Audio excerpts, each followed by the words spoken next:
We're here with John Krasinski, who is the director, star, and co-writer of A Quiet Place, an amazing horror film. Hi, John. Thank you for speaking to us today. Absolutely. Yeah. So, first up, what's it like to shoot a silent film in the 21st century? It is pretty intense. It's pretty cool. I mean, I'm a huge fan of it. It's not quite a silent movie. It's more of a quiet movie, which is nerdy because it's in the title, but it's true.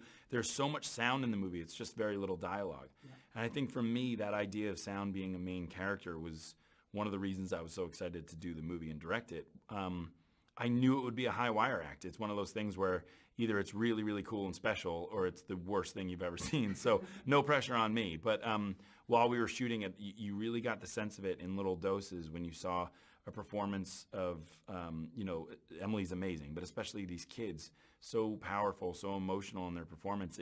It starts to happen very quickly that you think this could be a really special thing.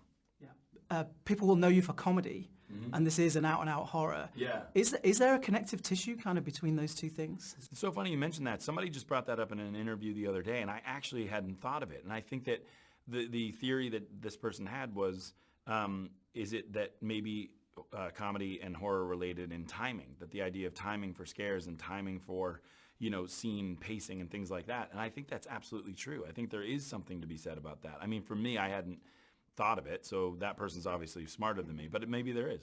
And this is the first time you've starred alongside your wife. Yes. How did that come about? How did you bring up a dinner? Did you leave the script lying around the house? No, it's really funny. She was actually the reason I directed it, if I'm honest. I had been pitched it as an actor. It was an original script by these writers, Beck and Woods, and I had read the original draft.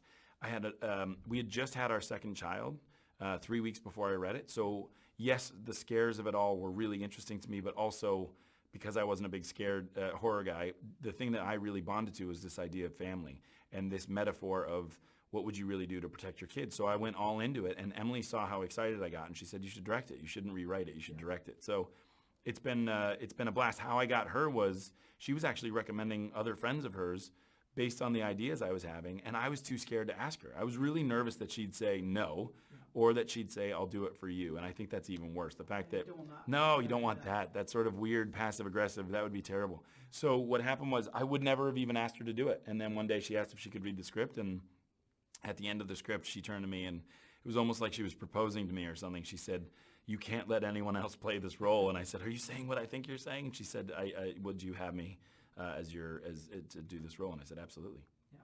And what's it like to work with someone you know so well? Do you already have kind of a shorthand between the two of you? Absolutely. I mean, I think the old adage of spouses having a secret language, certainly it benefited us in this movie because it's the only language you have because there's not much dialogue. But I mean, in every way, not only as a scene partner, but as a partner in the entire production, she was the greatest person you could have asked for. She's not only insanely good at what she does, she's professional, she's energetic, she has incredible ideas, and she's just a great support system. So I honestly think that it's the best collaboration I've ever had. Yeah.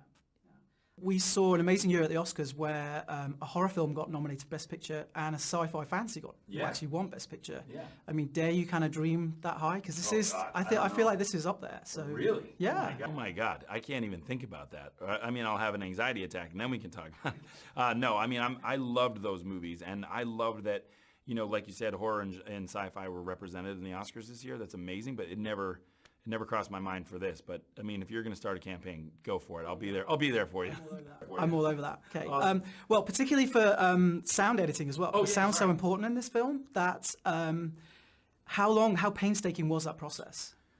It's one of those things where obviously sound is the main character in the movie, and we were really excited to play with it. It was one of those things where on the day we were recording everything because we knew sound would be present and such a big presence in the movie. But then it was really fun in the sound mix and the sound editing to push the boundaries. How far can you go with how much sound is in a scene? How much sound do you take out of a scene?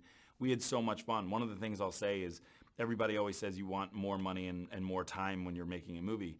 In this one specific case, by the end of the sound mix, I think myself and my sound mixer were very happy to have a deadline because this movie is so sound-packed that we could have gone down a rabbit hole. We could have gone for the next 6 years just tinkering. So we're really proud of it.